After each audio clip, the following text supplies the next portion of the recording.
Welcome, everyone, to a very special episode of NotInHallOfFame.com.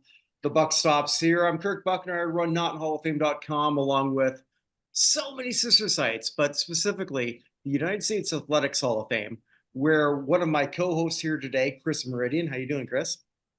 Good today. How you doing? Doing great. Where we have sort of like put something together where people can decide, hey, who should be the greatest American athletes that ever existed? You can decide that. www.theUSAHOF.com. Chris and I were part of a group that put together a group of finalists along with fellow Olympians, football players, so many people. Check that out after, not right now. Do that after, because Chris and I, we've got a very special guest. Clark Judge, Pro Football Hall of Fame voter. Clark, thank you so much for being a part of this. You're making Thank you very much. And today I'm representing notonthevideoscreen.com. You can't see me, so I apologize for that. That's a minor issue. Either way, we're so happy to have you here. I think Chris and I, we were talking yesterday, and one thing that we love for what you do, we're both big fans of yours. And you put together with every time that the Pro Football Hall of Fame has their meeting, you give us a little bit of behind the curtain. You don't have to, but you do. So thank you so much for that. Yeah, I hope I give you more than just a little bit, because I do think it's a process that people don't really understand.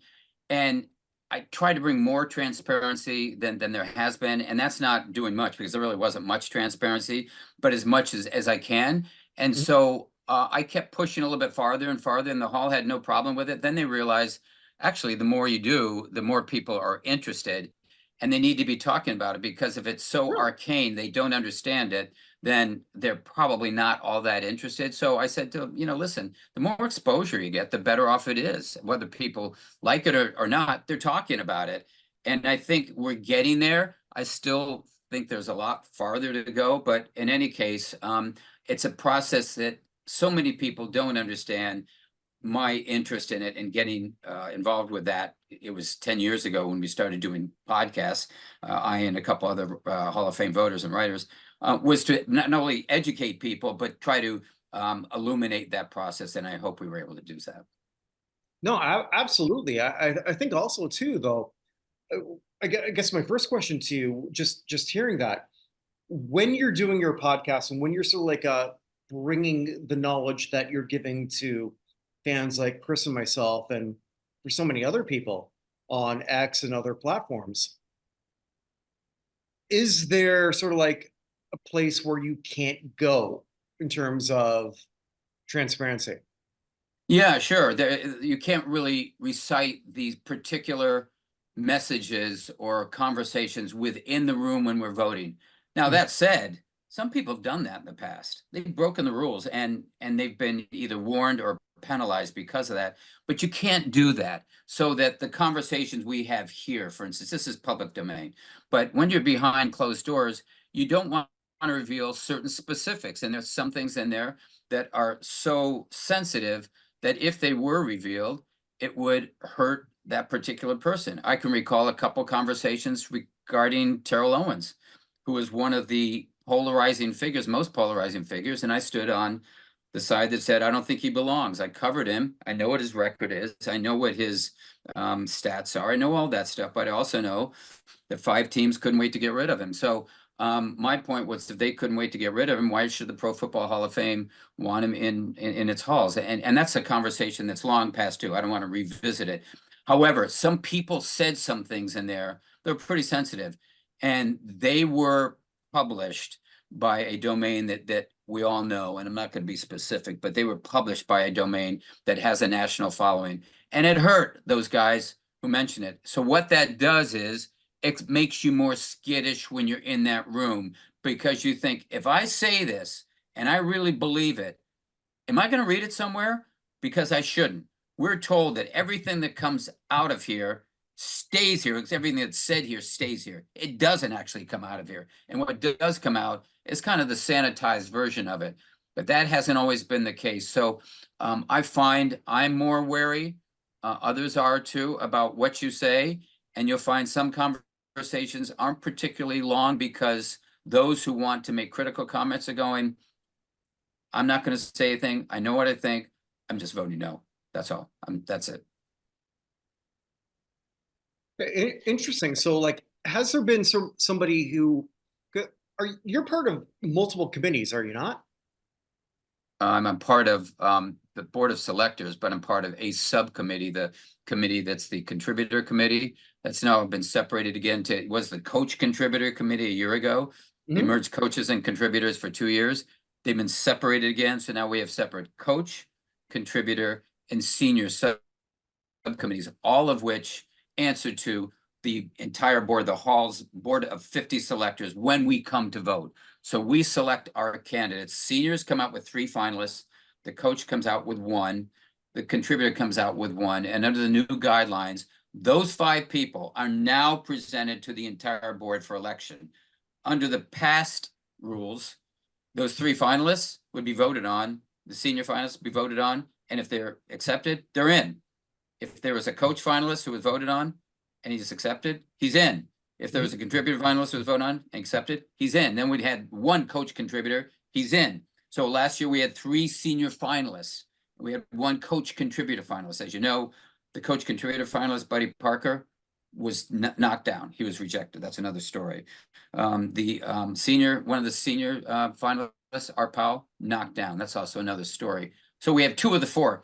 Under the new guidelines, all 5 of these, 3 senior finalists, 1 coach, 1 contributor, they're all presented to the board, and the board is told, pick 3 of them, which means 2 of them aren't going to make it.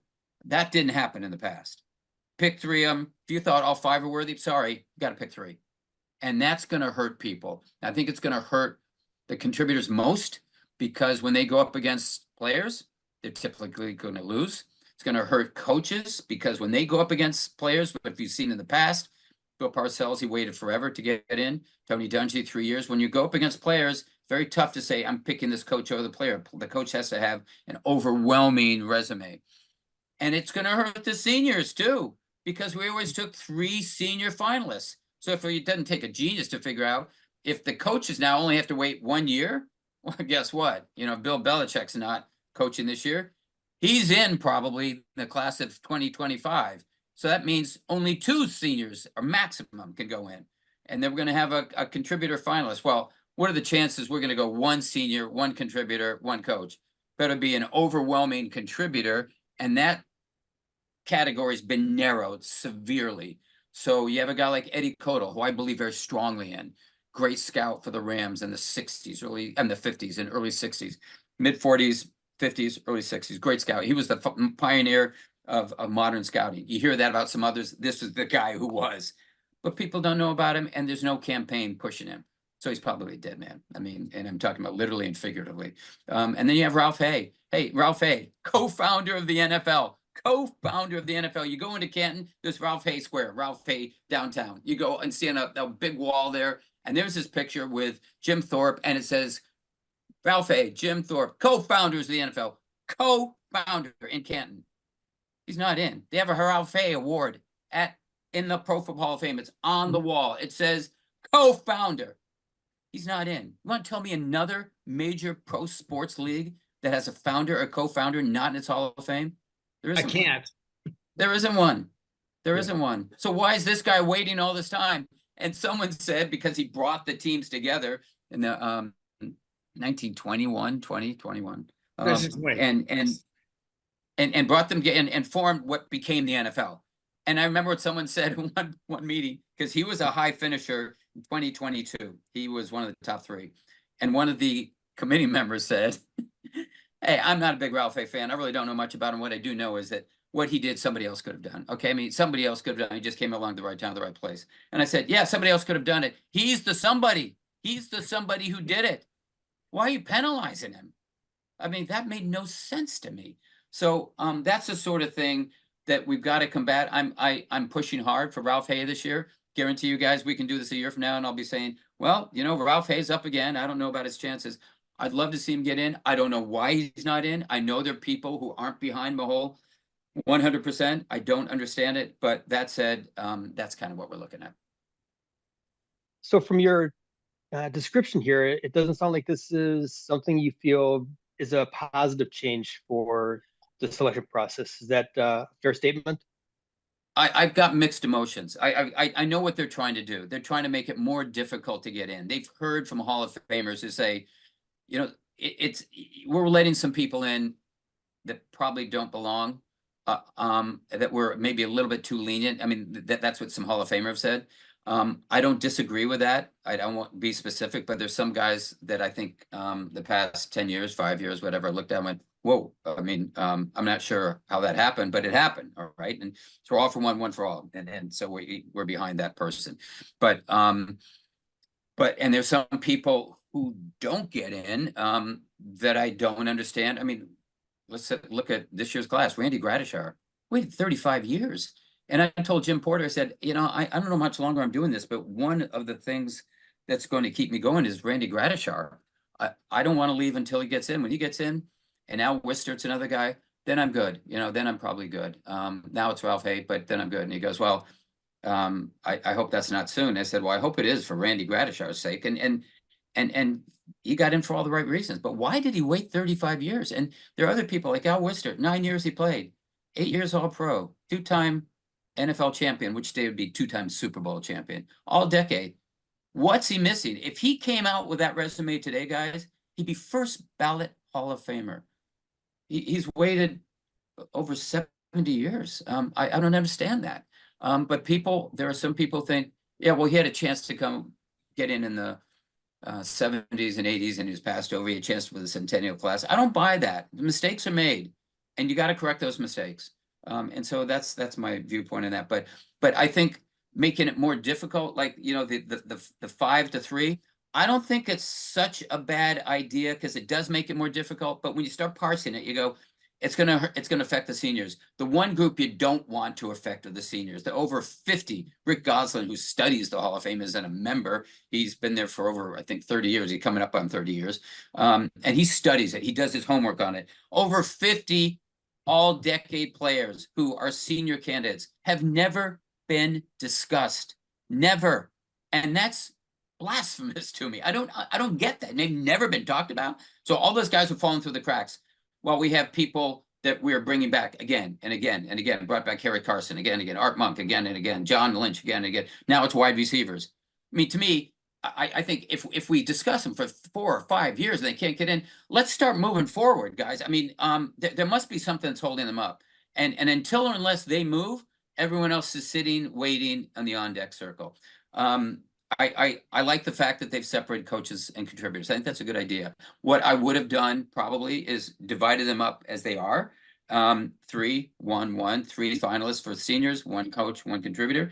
But I'd say the coach contributor, I'd say maybe we do a coach or contributor once every 2 years. All right. So you have 3 finalists, coach and contributor once every 2 years. There's just not that many worthy guys. There are a lot of good guys who have contributed. You're talking about Hall of Fame. And that's what the Hall of Fame wants to make it, something very special. I'm about the Hall of Fame. And so I think that was a good move. The fact that they've got historians involved now, it's a great move. You guys got to welcome that too. I mean, Oh, yeah. I will tell you that there are on that board of the 50 members, there are 32 people who represent NFL, I would say cities, but teams, because there's some cities like New York, for instance, it has 2 teams, you know, LA has 2 teams. Okay, so they represent 32 teams. I know from when I was with the 49ers, my concern was covering the 49ers, and I covered the Chargers and I covered the Colts so far back that they were the Baltimore Colts. But I covered the San Francisco 49ers in the 90s, and it was great, but it was such a competitive beat that you had to be on your toes. And I love that. I love the fact it was competitive. So you're working constantly. The 49ers, when I go to the Super Bowl, I always got 49ers stories, and people would tell me, like, you covering the Super Bowl, the 49ers? They said the 49ers, if they're not in the Super Bowl, I'll find something else. But there were always angles. But I had to do emergency duty as an alternate for the 49ers rep, who unfortunately was very sick and then later died. Sam Skinner, great guy. great guy. So I sat in on the meeting, but I hadn't done my homework because I'm not getting paid by the Hall of Fame committee. I'm getting paid by the Mercury News to cover the 49ers. If I miss a story there, that's on me. If I miss something here in the Pro Football Hall of Fame, I mean, that's not my job. And so I cut a lot of those guys slack. I'm not saying that that's what happens with them, but it can, because they're interested in covering those teams. So they're not paying as much attention as they might if you're an at-large voter like I am, and you can study it. I'm semi-retired, so I can study it. I don't have to worry about being beaten on a beat. And that's critical. I think we need more people who are involved in that rather than sort of casual observers. And I'm not trying to be critical of the group at large. I'm just saying there's some casual observers who need to do more homework. That's all. Okay, so you said that like you're in that at-large bit. I'm curious, and Chris and I we were sort of like we were talking before we went on here. How did they approach you, or did you approach them to become a Hall of Fame voter? I didn't, and just I want to follow one thing with Chris's, which I forgot to say. The casual observers, historians obviously aren't casual observers. They're studying it. That's why I like them involved. They're studying it. How did I was asked. I mean, I worked the beats, and then I was asked. I know that something was said years before, but someone said to me, "But your wife works at the Hall of Fame. I mean, works at the NFL. My wife did work at the NFL. She was a executive at the Hall of Fame. I mean, God, I keep saying the Hall of Fame, but the NFL. She worked at Park Avenue. We lived in New York. She worked for the NFL, and they said we can't have anyone from there working on the Pro Football Hall of Fame Board of Selectors. I said, I understand. I mean, conflict of interest. Yeah, I get that. I understand. Except I really didn't. You know, where's my conflict of interest? She works at the Hall of Fame. She's not in favor of anyone. You know, she works at the NFL and oversees 32 teams. So I rolled with it. Then she retired, and they approached me in 2012, which I thought was great. And then I find out that we've got someone from a particular team's website on the board of selectors. We've got people from NFL.com. We're going, wait a minute, where's the conflict of interest that kept me from being on here and doesn't prevent them? Well, yeah, okay, well, different times. All right, I understand that different times hard to get people. But no, they approached me, and I was so glad, and I'm so respectful of the process. And I'll be honest with you, it energized my career. I love working this. It's so meaningful, because when you see the impact it has on the individuals who are chosen, you understand how important this is. And this is a great way for me to punctuate my career. Is there a player or contributor or coach who got into the Hall of Fame, whether you were part of that or not, that you felt, oh my God, this makes me feel so good as a fan, more than any other? Yeah, there's some. I think I would say the guy that I felt most strongly about when I joined the board was Ray Guy. When I say the guy, that's with the uppercase guy. When I joined the board, I didn't understand why he wasn't in, and I was passionate from the beginning in my support of him. And there was a pushback for numbers of reasons, and they've all been documented. But there are a couple of people in there who said, you know, I don't know about this, I don't know about that. And I said, all I know about Ray Guy was there's the Ray Guy Award in the college football, when the best punter in the world. It's the Ray Guy Award. They give it that. And somebody said, yeah, well, they give the Dave Remington Award to the, I guess it's the best center or best offensive lineman. I think it's the best center. Right? But hey, Dave Remington, he's not in the Hall of Fame. I said, he's not on the 75th anniversary team either. Ray Guy is. He's one of two people not elected to this hall. What is that all about? He got in. But he was very, he seemed bitter about it because he had to wait so long, because his parents, I think, had passed away by then, and he was really upset that they weren't alive to enjoy it. And then unfortunately, Ray passed away not that long ago. I felt bad for him, because to me, the conversation started with Ray Guy. I go back to him. I mean, honestly, when we talk about quarterbacks, for me, conversation starts with, you know, Otto Graham and John Unitas. I saw Unitas play. I didn't see Graham. But I know when I asked my dad about, have you ever seen anyone better than Unitas? He goes, Otto Graham. I went, who's he? You know, I was a kid. Who's he? Then I started looking at what he had done. Otto Graham, 10 years he played, 10 championship games, won 7 of them. Are you kidding me? We talk about Tom Brady. What about this guy? I mean, and so there's a recency bias that I'm not a part of, and that's because I'm older. And I think some of those people probably look at me and others like Rick Gosselin, Ron Borges, to name a few, Frank Cooney, who are dinosaurs. But I appreciate it because we have a connection with the past. And so we fight for guys like Randy Gradishar. We fight for guys like Ray Guy. And we fight for them because we believe in them and we saw them. I'm not a big numbers guy. I will refer to them if I need them, but you can use numbers for any means you want, pro or against or con. I'm a big believer in the eye test. Having seen somebody, sometimes I look at someone and I'll go, he doesn't take a genius figure. This guy's special. I mean, you watch Patrick Mahomes, you go, he's special, right? You watch Tom Brady, all I know is he wins games. I don't care what his completion percentage is. I don't care about, I mean, people talk about Roethlisberger. I said he won twice as many games as he lost. I mean, I watched him play. He made big plays when it was necessary. I don't care if he completed 10 of 40 passes. He completed big passes when they were necessary. And I can go back to some, I'm not going to here, but some things that people wouldn't accept. And they'd say, like, what are you talking about? I'll mention one play in particular, actually. It was a Sunday night game. They were playing against the Baltimore Ravens in Baltimore. Big game. And they're down by, I think, 4 points. And they had just recovered a fumble. Palomalo forced them to recover a fumble. And they're deep in Baltimore territory. And I think it was first and, I don't know, goal. Maybe it's first and 10 at the 11th. They were deep and they needed a TD. He rolls out on first down and he's going to throw. He's rolling left. He's going to throw to the end zone. And now all of a sudden, there in his face is Terrell Suggs. He's got him and it's a sack. But it's not. He's got him, and Roethlisberger, you know, is built like a linebacker. He's not going down. Switches the ball to his left hand, and he throws an incomplete pass. I remember looking at the guy next to me, and I said, it's one of the greatest plays I've ever seen. It's an incomplete pass, one of the greatest plays, because he didn't get sacked. You know what? Scored a touchdown either on the next play or the following play. They won the game. Would not have been possible without that play. You know, I love what you just said.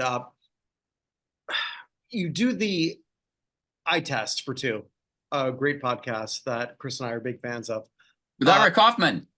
Let's hear it for Ira. Yes. No, but absolutely. But like when Chris and I were talking before, like we were discussing how there's a certain dynamic between eye tests and over analytics. Correct. So Correct. Right. Yeah. So like when you're doing all your research and whatnot, has analytics gone too far, or I'm a dinosaur, as I told you. Let me remind you, I'm a dinosaur. I don't like analytics. I think it's ruining baseball. I love baseball. I love baseball. No, fair enough. Same. But yeah, and I don't care about vertical launch angle or exit velocity and any of that stuff. All I know is if I score more runs than you, I win the game. That's all I care about. Right. Pitch counts, I don't care about pitch counts. So with football, no, I understand some of the stuff, you know, yards after catch. Okay, some of that stuff I can get. But, you know, when they're talking about miles per hour and these guys who run down the field, who cares? Can he outrun somebody? Was Jerry Rice the fastest guy on the field? No, he wasn't. He just outran people. I mean, so they couldn't catch him. He must have been doing something right. And he fell in the draft because he said it was too slow. So I don't get involved with that. And I find, honestly, I think one of the things that possibly and probably damages our viewpoints of some of these players is fantasy football. Again, I was at a game in I think it's 2011, 12, probably 12. Vince Young was playing for the Eagles, and they were playing New England, and New England was killing them, and it was ugly. And he was not very good in that game. He ended up throwing for 400 yards. Because all the Patriots wanted to do in the second half was get the game over with, all right? You know, get a first down, don't care, tackle, keeping them in play. Probably threw for 3 touchdowns. I don't know what it was. Threw for 400 yards. I remember somebody saying after the game, yards.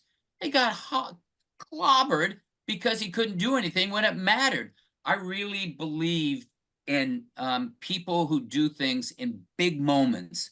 That's what I liked about Roethlisberger. When the stage was big, he played big. Brady, same thing. When the stage was big, always showed up. Same thing with Mahomes. When he certainly excels at the greatest moments. I mean, I would say that's a knock on Aaron Rodgers. Now, Aaron Rodgers is going to get in the Pro Football Hall of Fame. He's a great passer. He's a wonderful passer. And he won a lot of games. Did he win the big ones? Yeah, I think he's 1-4 in championship games. And I know people say that's unfair. All I know is, you know, Herm Edwards is right. You know, you play to win the games. You know, that's why you play. It's to win the games. And those who win more than they lose are people I pay attention to. I think that's a big deal. I think it's a big deal with pitchers in Major League Baseball. They've minimized that. I want a guy who knows that. Listen, okay, I'm up 7-0. I'm pitching to contact. I give up 3 solo home runs. I don't care. Pitch to contact. Got the game over with. So someone will say, well, he had a 3-year run average. I don't care what it was. Is this a guy you can count on in clutch time? Is this the guy you want? Do you want Rodgers in a conference championship game, or do you want Brady? I go, let's look at the 1-loss record. I'll take the guy who's got 7 Super Bowls. Okay. So that's where I kind of go askew. We have some people talking about, you know, yards per game when they're running around left end on 3rd and 3, and I go, what are we talking about, people? What? And I will tell you, this came up with Morton Anderson. And when he got in, Morton Anderson's another guy I felt passionate about. It's not just that I feel passionate about specialists, but I think they've been ignored. But I remember we were talking about Morton Anderson and what he had done, and all of a sudden someone saying, well, he kicked indoors, and this is what his field goal percentage was, and from the left hash, from the right hash. A guy, I think it was Dan Fouts, said, hey, wait a second. He was all decade for 2 decades. All I know is he was the best kicker on the field for 2 decades. What more do you want? And then someone started saying, well, you know, this is what he did. This is what he didn't do. This is what he, and the percentages. And one of the voters, I'll never forget, said, let's just cut to the quick and say what we want here. Kickers and punters need not apply. All right. You're not getting in. And the guy said, that's not what I'm saying. He goes, that is what you're saying. He's the all-time leading scorer. He was a 2-time all-decade choice. What more do you need? And that ended the conversation. Morton Anderson got in. Rightfully so. So I think it might have actually been on your podcast with Ira, where I heard that for quarterbacks and for coaches, it's MVPs and it's championships. Seems to be, yeah. Yeah. So we have a quarterback coming up on the ballot here. Yeah, that's going to spark a lot of conversation. Where this is going. You're not talking about Eli's coming, are you? Yep, Peyton's brother, Eli. Yep. Yeah. How do you see that as a selector? You know, he's got the 2 championships, he's got the 2 Super Bowl MVP awards, and he's got an otherwise fairly nondescript career. Yeah, I've been fairly vocal about this in the past, and it's no reason for me to stop now. Unless I'm persuaded otherwise, I'm not in his corner for this reason. I think he had Hall of Fame moments. I don't think he had a Hall of Fame career. To me, the greatest game he played was not the defeat of the Patriots in Super Bowl 42. It was the 2011 game, conference championship game against San Francisco. He got the ever-living bejesus beaten out of him in that game. It reminded me of Troy Aikman, the 1994 conference championship game against San Francisco. And I covered the 49ers then. Aikman played so well, was so courageous, kept picking himself up. He got beaten to a pulp, picked himself up, kept throwing. Same thing with Eli in that game in San Francisco at Candlestick. Picked himself up, kept throwing. And in the end, he won. And then he goes on and beats the Patriots again, you know? And so he's had Hall of Fame moments, but it's hard when you start dicing and splicing and slicing that career to say, listen, he lost as many games as he won. And was he ever a first-team All-Pro? And the answer is no. And if he wasn't a first-team All-Pro, if he wasn't the best or one of the best of his era, why do we consider him one of the best of all time? Because he beat the Patriots when they were undefeated? Yeah, it was great. But don't tell me it was Joe Namath versus the Colts. It wasn't. That put a league on a par with the established league. He raised a league. I understand it was a great achievement. It was a great achievement by Eli Manning. I think the greatest play in that game was not the throw. I think it was the escape of the sack for the throw to Tyree. I thought that was a great, I mean, he was going down, surprised they didn't call the sack, but he made the throw. And then he won the game. He played a great game, but the defense was great too. So all those things combined, but he beat Brady in a Super Bowl. beat him twice. That says a lot. I think he'll get in eventually, because people like me will disappear and they'll go, Eli Manning deserves to get in. I have no problem with that if that's the case. But I would tell you right now, unless I'm convinced otherwise, and I will say this, guys, just because I want you to know, I've gone into that room before and said, not voting for this guy. And then I hear a compelling argument. I go, wait a second, let me think this through. Okay, And in the end, actually support the guy because I think. I was just going to say, you just said that. So has there been somebody who And that you just said like, okay, I love this new data? Who have you sort of like went from like what? Who have you done a 180 on? I'm not sure it's a 180, but I probably did Or 90? a 160 on Warren Sapp because I didn't think it was the first ballot guy. I thought it was going in. But the presentation by Eric Hoffman actually was so effective. I thought, holy smokes. I did do a 180 on Parcells when I first joined because I started looking more carefully and I thought, listen, I do believe somewhat in that cliche, which is, can you write the history of the game without him? I said, you can't do it without writing Bill Parcells. My argument was always, what do you do without Belichick? And then I'd say, with Belichick, which I mean, I'm not going to say what do you do without Brady, but what do you do without Belichick? And then I just came around to listen. This guy had a huge impact. I mean, Belichick goes on from there to be a 7-time Super Bowl winner, but that wasn't the case at that point. But became a successful head coach. So other people have gone elsewhere. He revitalized one of the marquee franchises of the NFL. He put him back on the map. All that made a difference to me. And that was mentioned there. But I'd come to that conclusion before, where I had written something before that was actually completely the opposite. And I came around to that after thinking like, you know what? He does belong. And I voted for him. And I remember the guy who presented him said, I really appreciate you doing that. I said, no, I just kind of came to my senses, but your presentation was great. So I guess those are two examples. I can't think of anyone recently, but those are two examples. When you talk about presentations, who decides who's presenting who? The Pro Football Hall. And so they will give a candidate to the presenter or the voter who's probably been with that guy's team, to the team that guy's been with the longest. So you'll have someone, there'll be people like a Deion Sanders. Okay, that's a tough one because he was with Atlanta, then he goes to San Francisco, then he goes to Dallas, then he goes to Washington. Well, Dallas is kind of where some people identify him with. So I